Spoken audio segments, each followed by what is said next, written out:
tantos problemas, né, de tantas confusões que a gente tem visto nos nossos dias, eu convido vocês a olharem para esse Deus e verem o mundo através dele.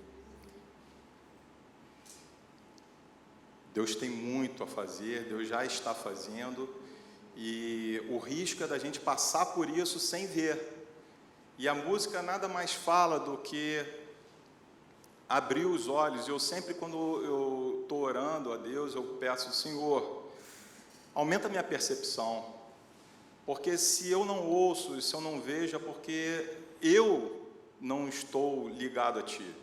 Porque quando a nossa vida espiritual está ligada à vida do Pai, o Pai mostra tudo para a gente. E a mensagem de hoje tem tudo a ver com essa música. Ela fala voltando ao caminho. Eu convido vocês a abrirem suas Bíblias no livro de João, capítulo 14.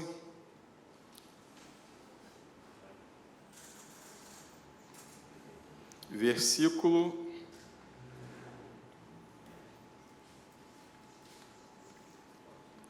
16.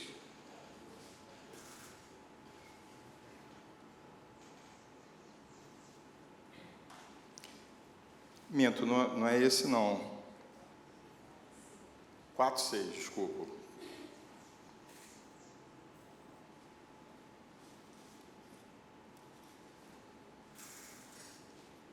Minto não, me engano. Crente não mente.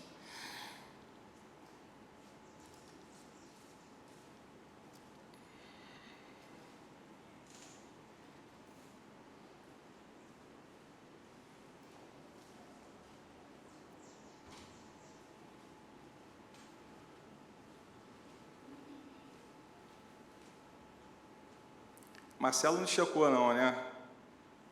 Quando eu te passei o texto, você não chegou a checar o versículo não, né? Não vou botar culpa em você não, cara. A culpa é totalmente minha, mas o texto é outro. É 14 mesmo, 6. Eu peço mais uma vez desculpa pelo enrolo.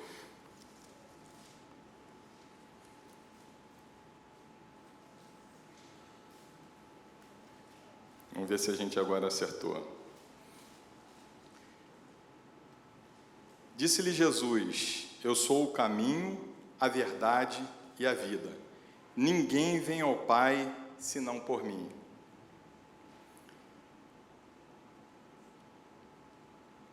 A gente hoje vai falar sobre o básico do Evangelho. Muitas vezes a gente está se preocupando com as coisas mais avançadas e detalhadas sobre o que Deus faz, o que Deus fez, como Deus é. E muitas vezes a gente esquece de olhar para o momento em que a gente vive. E porque Deus já fez alguma coisa que nos tornou diferentes. E eu costumo falar sobre a prática de um esporte, fazer uma analogia. Por exemplo, o cara que dá um chute, por exemplo, um chute através de uma falta, bem batida. O Flamengo, ele já tem um tempo já que ele não marca um gol de falta, né? Eu acho que, não sei quantos são flamenguistas, o Luiz, de repente, vai saber dizer com mais precisão, mas já tem alguns anos, né? E a gente sabe que existe uma técnica, um efeito que se dá na bola ao chutar, e ela vai fazer uma trajetória mais eficiente até atingir o gol. Então, quando a gente vê que existe esse problema no time, a gente fala assim: poxa, o time está jogando há tanto tempo e não consegue fazer um gol de falta, o que tinha que fazer? Colocar uma pessoa para entender o básico da cobrança de falta. E após ele entender o que é o básico, a técnica daquele movimento, a mecânica daquele movimento, ele vai treinar até ele se tornar um exímio cobrador de faltas. Assim é em outros esportes, um levantamento de peso. Eu posso levantar um peso e aquilo me fazer mal ao invés de me fazer bem. Ao invés daquilo reforçar o meu músculo, aquilo pode destruir o meu músculo. Depende de como você faz. E o básico do Evangelho, ele é importante por quê? Porque muitas vezes a gente se encontra fazendo muitas coisas sem saber o básico. E a única coisa que a gente está fazendo são anos e anos sem marcar um gol. São anos e anos, às vezes, estragando aquilo que deveria ser melhorado. Às vezes, em vez da gente estar fortalecendo nosso músculo, a gente pode estar fazendo com que ele fique destruído. Para ilustrar, eu tenho trabalhado com os adolescentes já há um tempo. Alguns adolescentes já migraram, como é o caso da Valentina, uma pena, né? Porque eu sinto uma saudade danada das pessoas que passam esse tempo comigo. Outros entraram, como foi o caso do Arthur. E a gente, recentemente, fez uma dinâmica.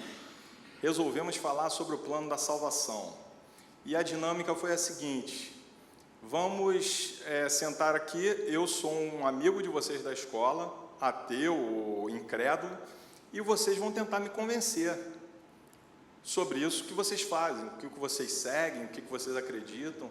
E a gente ficou um bom tempo lá e eu rebatia sempre, e eu fiquei assim, empolgado com a possibilidade de mudança, porque eu vejo nisso uma oportunidade de atuar. Ou seja, eu começo a ver pessoas que precisam de ajuda e, por outro lado, eu fico um pouco preocupado, porque eu vejo adolescentes, está dando um pouquinho de microfonia, não sei se tem que reduzir. Eu vejo adolescentes que estão caminhando para uma vida adulta e que eles estão indo num caminho que pode levar ele a se tornar um adulto, como muitos outros que a gente vê, que não conhecem o Evangelho. Então, a gente ouviu de tudo, e eu até brinquei: poxa, mas você já vai me mandar para o inferno? Porque teve um que levantou a voz e falou: mas se você não aceitar Jesus, você vai para o inferno. Mas é verdade. É verdade, mas não é assim que se faz, porque nós não convencemos ninguém, e essa foi a conclusão a que a gente chegou, porque quem convence é o Espírito Santo. E quando a gente tenta fazer com que a pessoa aceite o Evangelho à força, o efeito é contrário. E às vezes o Espírito Santo faz uma obra na vida daquela pessoa aceita o Evangelho, e depois de muito tempo a gente está cantando essa música. Por quê? Porque os nossos ouvidos e os nossos olhos já se fecharam, e a gente não consegue mais escutar a voz de Deus, porque muitas coisas vão se apagando na nossa vida no decorrer desse caminho. Por isso que eu falo, quando a gente sai da linha do nosso caminho, a gente pode ter um desvio pequeno, mas já é um desvio importante, e a gente precisa retornar para esse caminho.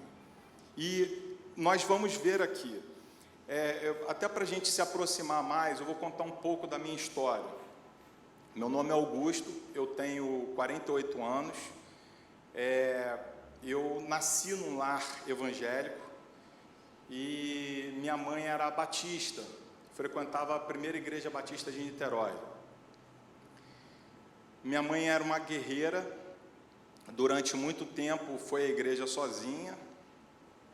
Vejo a família de vocês, eu vejo os 3 filhos, éramos 3 também. E hoje eu tenho 3 em casa, eu sei como é difícil ter 3 filhos. E todo domingo era aquela luta. A gente acordava, né? Tem que acordar para a escola dominical, é cedo, então vamos correndo lá, a escola dominical era antes até, e vamos. Aí minha mãe levantava mais cedo para preparar o café para todo mundo, minha mãe acordava todo mundo, e todo mundo fingia que acordava, mas voltava para a cama. Então, enquanto ela estava preparando o café, ninguém se arrumou, ninguém fez nada, e ela volta e acorda todo mundo de novo, e bota todo mundo no carro, e vamos para a igreja. Chega na igreja, a gente fica lá até meio-dia e volta para encontrar com meu pai, almoça, aquele negócio, passa o domingo, de noite, idem, aquela luta de novo. E foi assim, até os meus 14 anos, mais ou menos, que foi quando eu comecei a conhecer os adolescentes da igreja. Um parêntese, enquanto eu não tive vida social dentro da igreja, aquilo foi muito difícil para mim. Eu ia totalmente obrigado. Mas eu sempre tive, e eu dou glória a Deus por ter me dado uma família tão boa, eu sempre tive uma educação cristã. E isso, de certa forma, me segurou, me cerceou, me deu princípios. E naquele momento, quando eu volto para minha casa, e na segunda-feira já tem a escola, eu sou uma pessoa em conflito, uma pessoa que não sabe quem é, e uma pessoa que olha para os amigos e vem, cara, por que eu não posso ser assim? E eu, na época, assim, já de adolescente, eu falava muito palavrão, e eu pensava assim, eu não posso ir para a igreja e falar palavrão. Eu não posso ir para a igreja e, sei lá, não fazer as mesmas coisas, não ler a Bíblia. Mas isso é certo e é errado. Porque o pensamento que estava sendo colocado na minha cabeça era um pensamento obrigacional. Eu tinha que me esforçar para não falar palavrão, eu tinha que mudar de vida, eu não tinha uma vida assim muito fora da curva, mas eu tinha uma vida que não era centrada em Jesus, e isso era claro na minha vida, na minha cabeça, até o momento que eu comecei a conhecer as pessoas da igreja. E, infelizmente, eu fui notar que as pessoas da igreja eram como as de fora. E não sei quem conhece, a Igreja Batista é uma igreja que fica ali em frente a Amaral Peixoto, logo no início, ali na Marquês de Paraná. Uma igreja que o coral de adolescentes, a gente tem tanta luta aqui, né, para reunir as pessoas, mas lá só o coral de adolescentes tinha 150 vozes, mais ou menos. Então era uma farra. Construíram um acampamento da igreja, a gente ia para o acampamento e, cara, era uma coisa de doido lá, cheio de adolescente, a gente brincando, fazendo dinâmica, jogando futebol, tudo que a gente quer como homem secular. A gente quer se divertir, isso não tem nada de errado. O problema era a destruição da fé, porque a gente tinha uma vida social muito acentuada e uma vida espiritual pouco trabalhada. Até o dia que eu resolvi, não quero mais isso, eu quero experimentar algo novo, e eu fui para a Igreja Metodista de Caraí. Na Igreja Metodista de Caraí, eu conheci a minha esposa, e foi lá que a gente casou, mas eu tive vários conflitos também. E eu comecei a me deparar, eu acho que na época tinha aquela questão da Disney, e Disney é do demônio, você não pode ouvir música secular, e começavam todas essas regras, Apple, sabe aquela maçãzinha, aquilo ali é o símbolo do pecado, você não pode usar Apple. Não, acho que nem tinha Apple, esse exemplo é atual, eu acho, né? Enfim, são milhares de exemplos que geram conflitos, e aí, pior ainda, a gente tinha um cerceamento espiritual lá. Ao mesmo tempo que a igreja motivava você a agir e atuar através do Espírito Santo, você recebia, tinha a questão do batismo no Espírito Santo, que não era algo pregado na Batista. A Batista é uma igreja sensacionista, com outras doutrinas, mas a Metodista já é mais arminiana, e ela vinha com esse propósito, já dizendo, não, você tem que ser batizado no Espírito Santo, que a partir desse batismo no Espírito Santo, a sua vida espiritual vai mudar. E aí começavam, né, os retiros, as coisas, e uma pessoa começava a falar em língua. Aquela pessoa começou a falar em língua, ele foi batizado no Espírito Santo. E você que estava lá quietinho, às vezes não tinha algum dom mais visível, você era cerceado. Cerceado de que forma? Não, aquela pessoa pode ministrar, você não pode ministrar. Mas eu já fui batizado, eu aceitei Jesus como o meu único Salvador. Mas não interessava, você não foi batizado no Espírito Santo. E depois de eu ter mais diversos traumas a partir de outras coisas que eu vi, que acho que nem convém aqui, eu resolvi sair da igreja. E nós tivemos, eu já casado, como eu disse, eu já tinha casado nessa igreja, eu saí, a gente ficou 2 anos no Igreja em Casa, que era sem igreja, né? A gente visitava de vez em quando algumas igrejas e nada servia. E eu digo para vocês, foi um momento de sequidão na minha vida. Eu lembro bem que durante esse tempo, cerca de 2 anos pelo menos, eu não derramei uma lágrima. Aí você vê que o meu olho já está lacrimejando, que é uma coisa muito boa.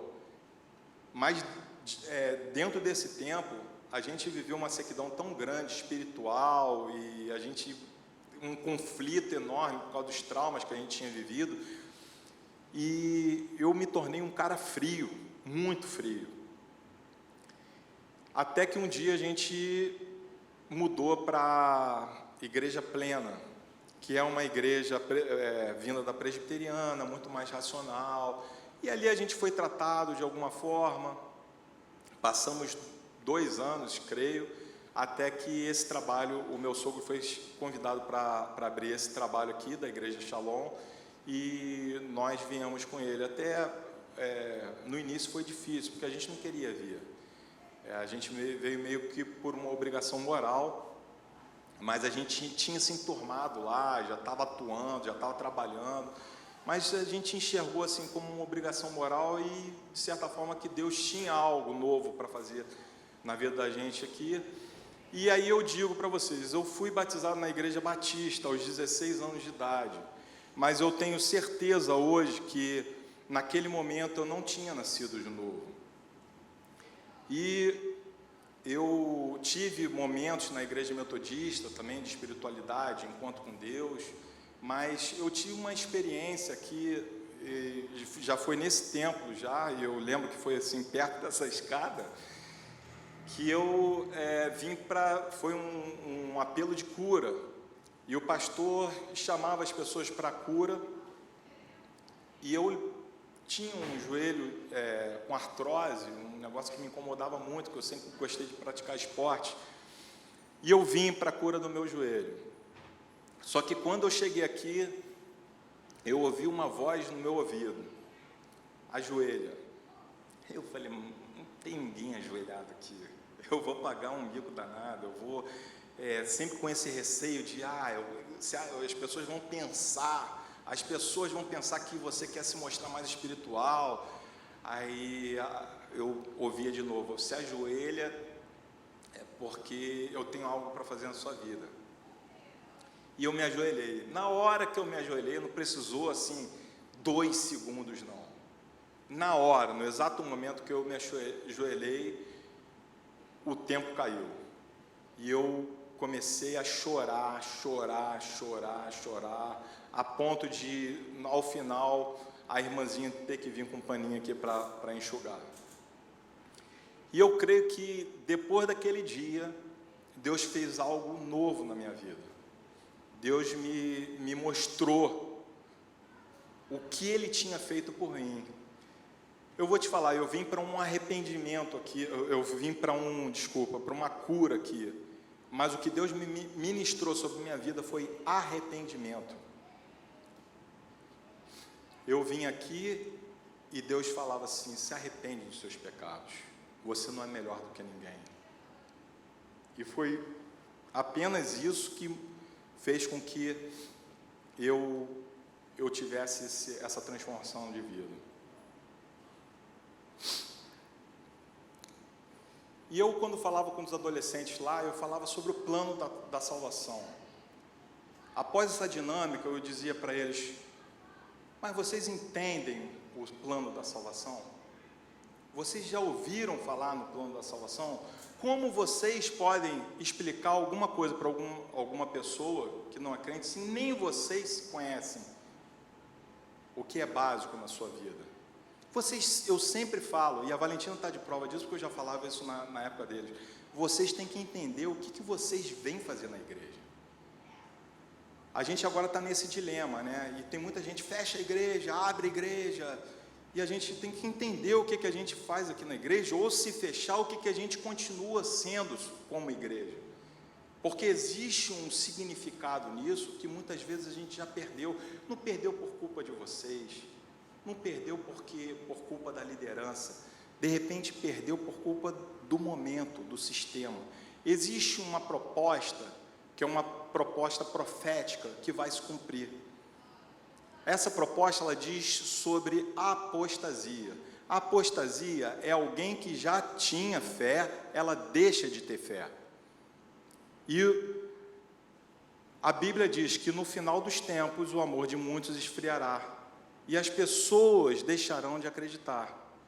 E isso já começou há algum tempo, não sei se vocês percebem, mas o que começou tem um motivo para ter começado, e a gente precisa sempre lembrar disso e fugir, para que essa apostasia não nos alcance. E para isso a gente precisa olhar para um ponto fixo, sem olhar para aquilo que nos distrai. Não sei se vocês conhecem, mas Deus, o básico do básico dentro da nossa vida cristã e a nossa vida relacional com Deus é a relação, é a comunhão. A comunhão é uma espécie de intimidade. Se eu tenho comunhão contigo, é porque eu sou teu íntimo, é porque eu te conheço e você me conhece, e a partir daí nós conversamos, nós nos entregamos e nós caminhamos para uma mesma direção, para um mesmo lugar. É isso que a gente visa. Então Deus, desde o início da criação, Ele quis com o homem uma comunhão. Por isso Ele nos fez a imagem e semelhança dEle. Por exemplo, seria esquisito eu agora olhar para um cachorro e querer ter comunhão, apesar de muitas pessoas estarem tentando fazer isso. Mas eu não consigo ter comunhão com o cachorro. Não é... o cachorro... Normalmente o cachorro até é diferente do gato, né? O gato parece que não obedece muito, o cachorro é mais assim, vai atendendo tudo que você faz, alguns. Mas enfim, se não tiver uma discussão, se não tiver uma troca de ideias, não vai haver uma comunhão.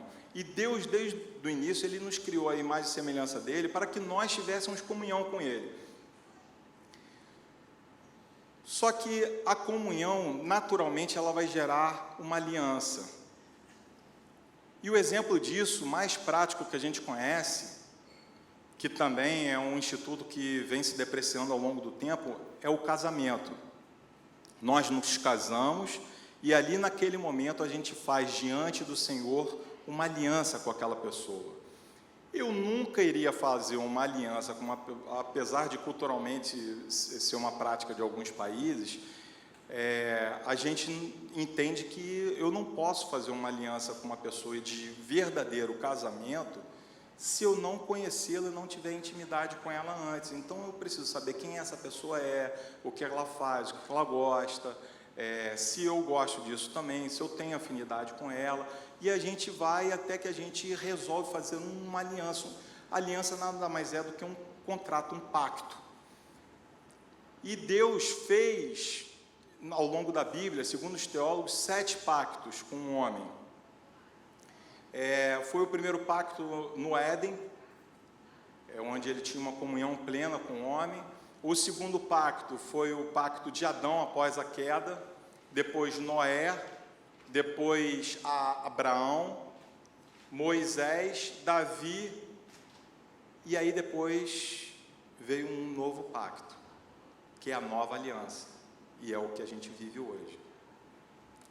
Só para a gente entender o que é a nova aliança, e para viver essa aliança em plenitude, a gente precisa entender o que era feito antes, e o que era a realidade que as pessoas da Bíblia viviam.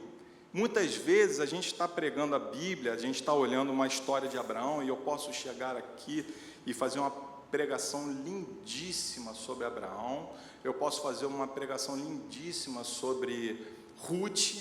Eu acho a história de Ruth e Boaz lindíssima. eu sou um pouco diferente, mas talvez os meus heróis masculinos na Bíblia, os principais são Boaz e José. José, por causa daquele episódio de Maria, que ele é homem de verdade. O cara ali, quando ele soube que a mulher estava grávida, ele se preocupou primeiro com a mulher para depois se preocupar com ele. Vocês não pensaram nisso, mas se você for depois na história e olhar o detalhe da história, você vai entender isso. E Boaz também é um homem que Deus abençoou, sendo a linha de Davi.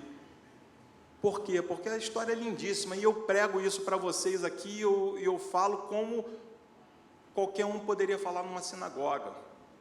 E eu digo que hoje, essa mensagem, se não existir Jesus no meio, ela não tem validade.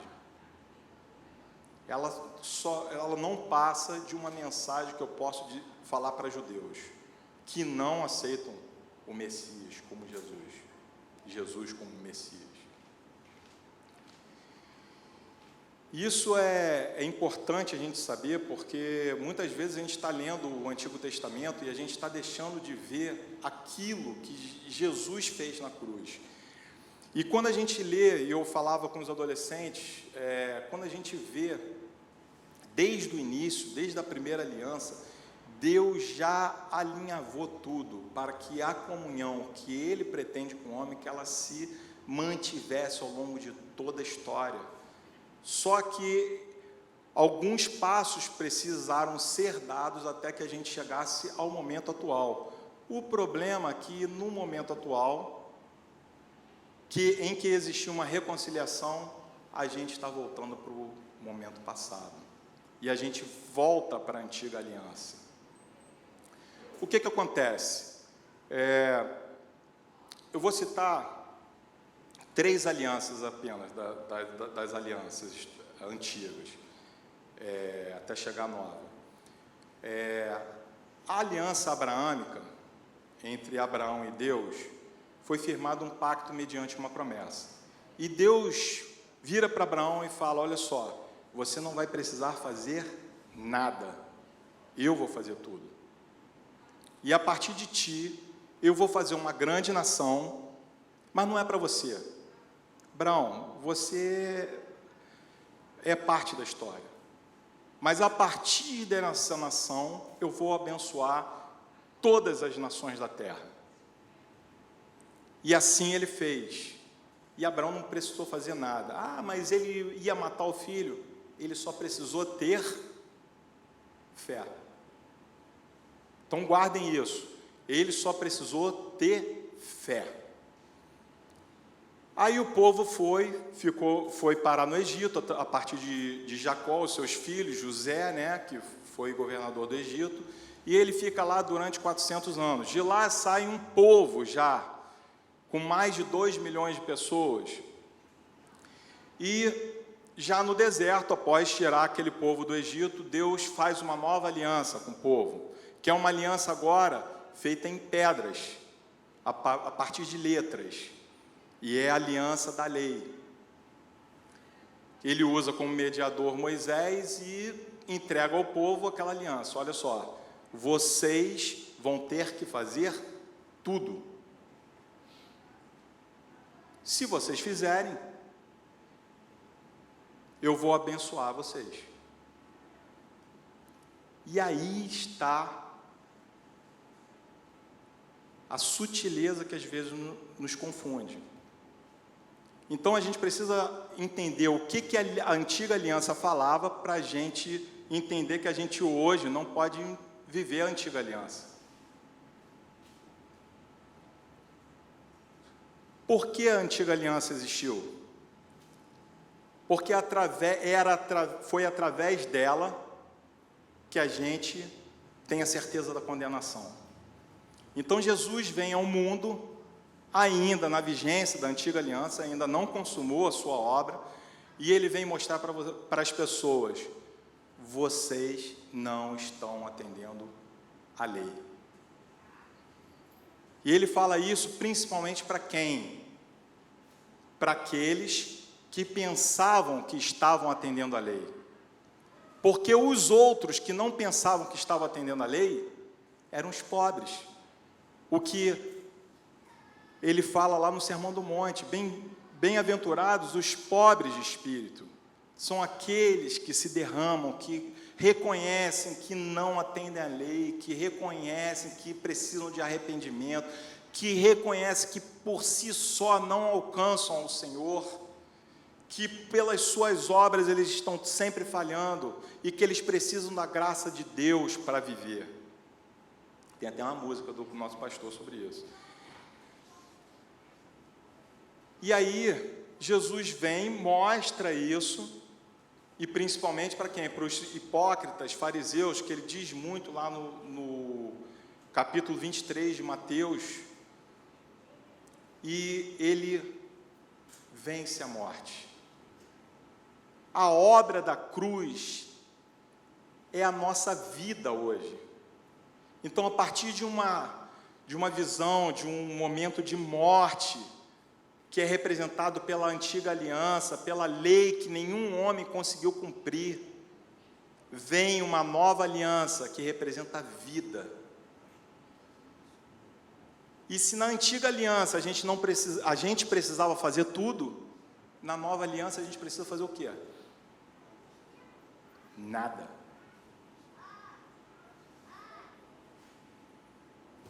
Vou repetir para vocês. Se na antiga aliança a gente precisava fazer tudo, na nova aliança a gente precisa fazer nada. Mas se a gente não precisa fazer nada, por que a gente se cobra tanto? O que Abraão precisou fazer quando Deus falou, não se precisa se preocupar, eu vou fazer? O que Abraão precisou fazer quando ele foi entregar Isaac lá no alto do monte? Fé. E o retorno ao caminho, ele diz respeito à obra de Jesus na cruz e à mudança de todas as coisas, porque hoje em dia a gente precisa ter fé. Apenas fé. E esse é o conflito que é gerado na nossa cabeça. Porque se eu não ouvir esse evangelho da cruz, todo dia de manhã, quando eu acordo, eu lembro para mim mesmo, eu preciso de obras. Eu preciso de obras, eu tenho que fazer obras, eu tenho que fazer obras. As obras, segundo Tiago, no capítulo 2, a fé, resumindo o que ele diz lá, a fé sem obras é morta. Eu não quero confundir vocês com esse versículo. Eu quero simplesmente dizer o seguinte: vocês não continuam sem necessitar se preocupar com as obras. Quando nós acordamos de manhã, a gente precisa se preocupar com a fé. Porque a fé automaticamente traz obras. Mas as obras, muitas vezes estão atrapalhando a nossa fé. Olha que coisa louca. Eu começo a trabalhar na igreja e às vezes eu começo a perder fé. Vocês já viram isso? Ou só eu que vejo esse tipo de coisa? Eu começo a ser cobrado, você fez, você entregou, você... aquele ali não é, como eu contei lá da minha experiência na outra igreja, você pode, você não pode, você tem o Espírito Santo, você não tem o Espírito Santo, você pode ministrar, você não, só pode limpar o banheiro. Não que limpar o banheiro seja alguma coisa problemática, porque eu já limpo, se precisar, faço qualquer coisa na igreja, mas por amor e por fé. E se eu acreditar que aquela igreja está centrada no Evangelho, e se eu acreditar que aquela igreja está caminhando para um lugar melhor. Sabe por quê? Porque muitas vezes a gente, como líder de igreja, como uma pessoa responsável por fazer aquele negócio andar, a gente fica desmotivado. Mas fica desmotivado porque às vezes a gente não está vendo o resultado. E o resultado muitas vezes não vem porque não está sendo feito dessa forma. Mas existem vários complicadores que a gente precisa ter fé para entregar na mão de Deus, que Ele vai fazer. E a partir dessa entrega eu creio que tudo muda. Sabe por quê? O que eu mais sinto falta dentro de uma igreja, e a igreja é feita para isso, para a comunhão plena dos seus membros, porque Jesus, quem é? Jesus veio ao mundo é o humano ser de Deus. Aí você fala, hoje então eu sou o humano ser de Deus. Duvido sozinho. O humano ser de Deus, ele não pode ser demonstrado hoje sozinho. Jesus conseguiu. Jesus era. Mas nós, como igreja, nós precisamos ser unidos de forma multi. Por quê? A uns Deus deu o dom disso, a outros Deus deu o dom disso, e o Espírito Santo faz isso conforme lhe apraz. Quando a gente se une com esses dons, a gente se torna quem? Cristo. E nós somos Cristo, o Cristo que carrega a sua cruz hoje. E para terminar,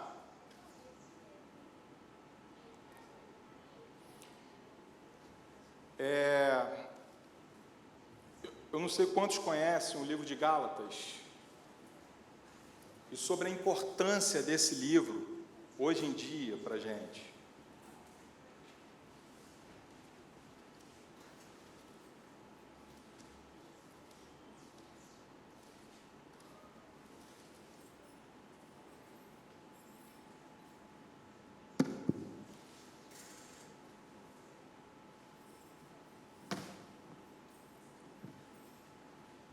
Pode abrir Gálatas, capítulo 1, por favor?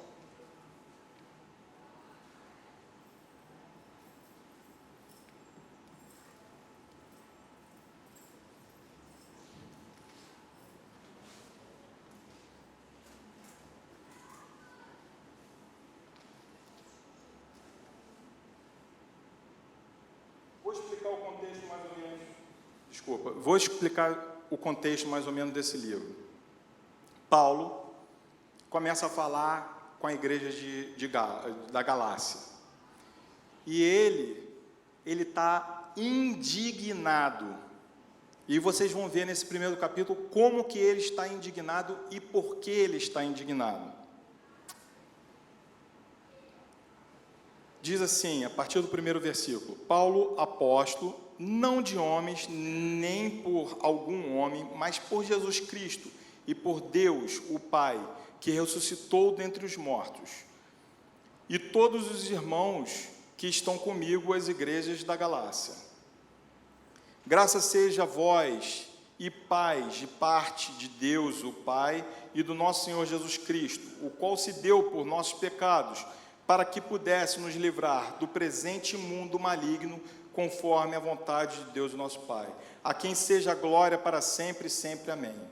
Admiro-me de que não de tão breve vos desviastes daquele que vos chamou para a graça de Cristo para um outro evangelho, o qual não é um outro. Entretanto, há alguns que vos perturbam e querem perverter o evangelho de Cristo.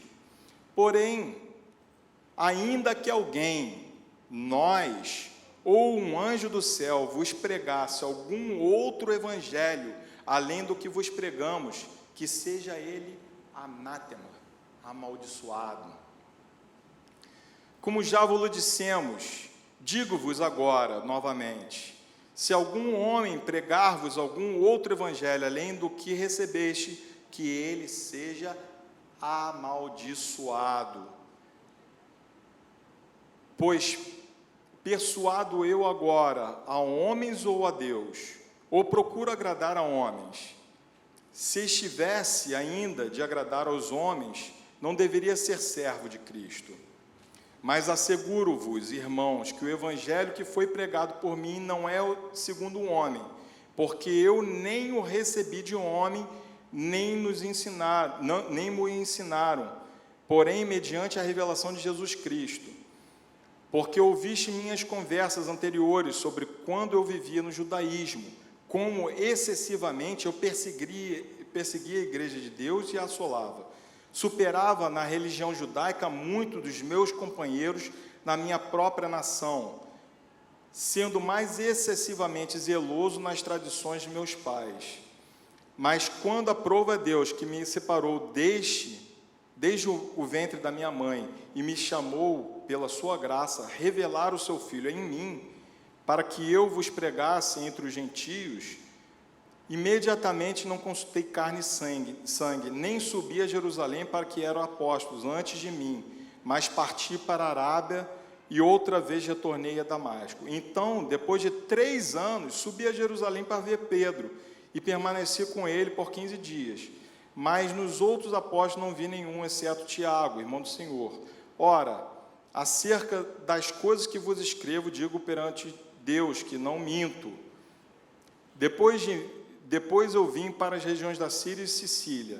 Era, porém, desconhecido à vista das igrejas de Judeia que estavam em Cristo. Porém, só ouviram dizer que aquele que vos perseguia no passado prega agora a fé outrora destruída. A gente pode ler os outros capítulos também, aí vocês vão ter mais noção, mas lê em casa. O que acontece?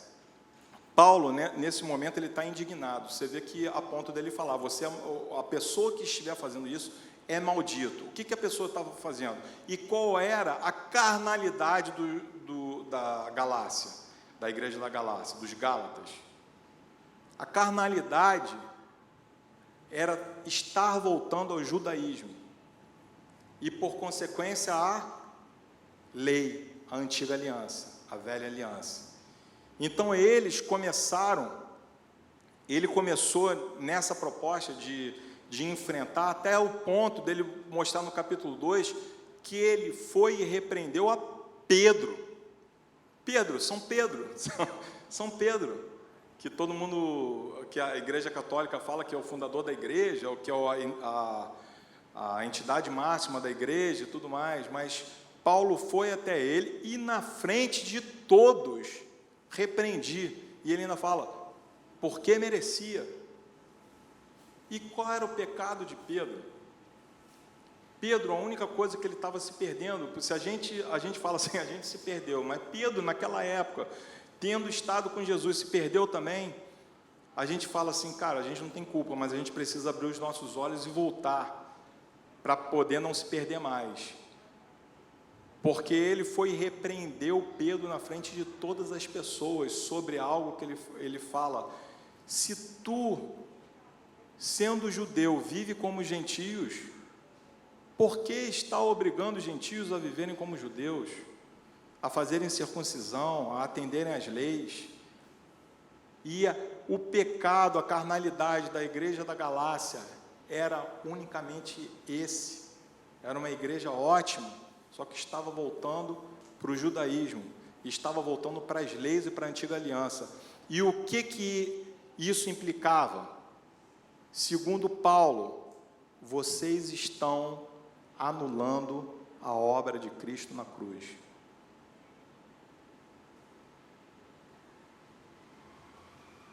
Isso é muito grave. Muito grave. Então agora nesse novo momento, eu convido a todos os meus irmãos, a todo dia, quando vocês acordarem, a olharem para a cruz e alimentarem a sua fé.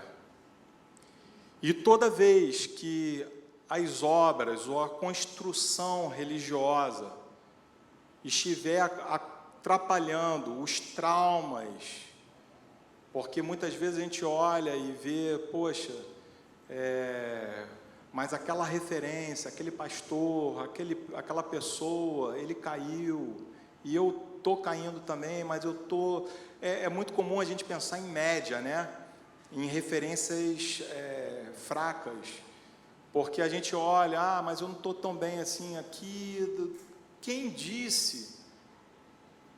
Como pode você julgar o seu irmão? Como pode você definir coisas? Existe um julgamento que é um julgamento de amor, mas existe um julgamento que ele é para a destruição da igreja, que é um julgamento pela lei, que é o mesmo julgamento que os hipócritas, escribas e fariseus faziam na antiga aliança, e que a gente não pode retornar para isso, mas a gente precisa, a cada dia da nossa vida, retornar, fazer esse esforço único de retornar para a fé, e retornar para o caminho único e verdadeiro, que foi aberto a partir da morte de Jesus e derramamento de sangue. Jesus venceu a morte. O que isso traz de significado para você? Jesus venceu a morte. Jesus venceu a morte. E apenas através disso, nós temos acesso ao nosso Pai. E para finalizar, Moisés estava junto com o seu povo, no arraial, no acampamento, lá no deserto, e de repente víboras começam a invadir aquele lugar. Víboras, talvez, como as que estão invadindo as nossas casas hoje em dia. Víboras que estão matando as nossas famílias. A morte é pouco compreendida em nosso meio, mas a gente sabe que existe a morte a partir da qual vem uma vida melhor, e a gente sabe que existe uma morte a partir da qual vem uma morte muito pior. E aquelas víboras estavam invadindo aquele arraial e matando muitas pessoas. E aí eles não sabiam mais o que fazer, eles não sabiam qual seria a solução, e de repente, Moisés, conversando com Deus, Deus dá a solução. Você vai fazer, pela fé, algo que eu vou te mandar. Esculpe uma serpente em bronze, e você vai pregar ela no meio do arraial. No seriado The Chosen, eles mostram bem isso, eu achei interessantíssimo, que você pensa assim, uma naja, um negócio, uma escultura enorme. Ele fez uma serpente assim, ó, de bronze, e passou aqui, ó, prendeu aqui por cima, e passou, e fincou numa cruz no meio do arraial. E aí no seriado The Chosen, Josué vem a ele, é um garoto, né, Moisés mais velho, e Josué, mas você vai fazer o quê? Está todo mundo morrendo, a gente não sabe mais o que fazer. Ele, a partir de hoje, isso acabou. Deus já me deu a solução, e a solução é pela fé. E a gente sabe o final da história, aquele que olhasse para a serpente, pela fé, seria curado.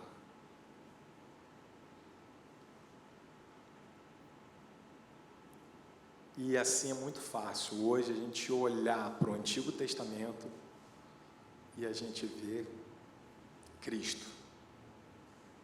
Diariamente, a serpente vem no nosso arraial. Mas vamos todos os dias olhar para Cristo na cruz, nos arrepender, reconhecer que não somos dignos, porque senão retornaremos para a lei. Todos aqui são pecadores, e aquele que pensa que é menos é o mais.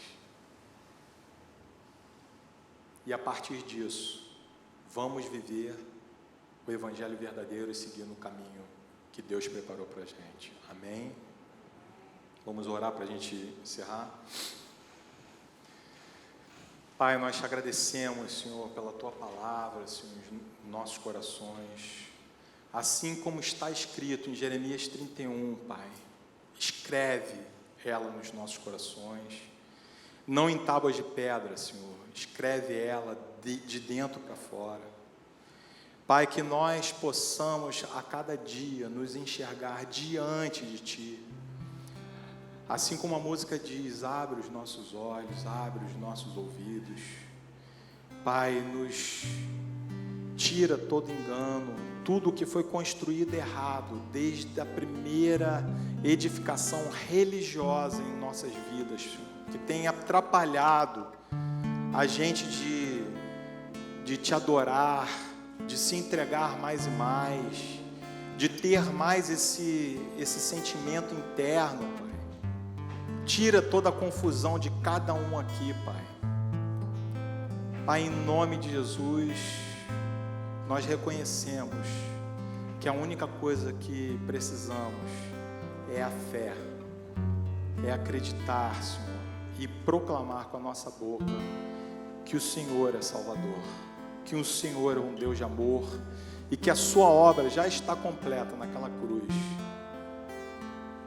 Toma-nos, Senhor, em Tuas mãos, em nome de Jesus.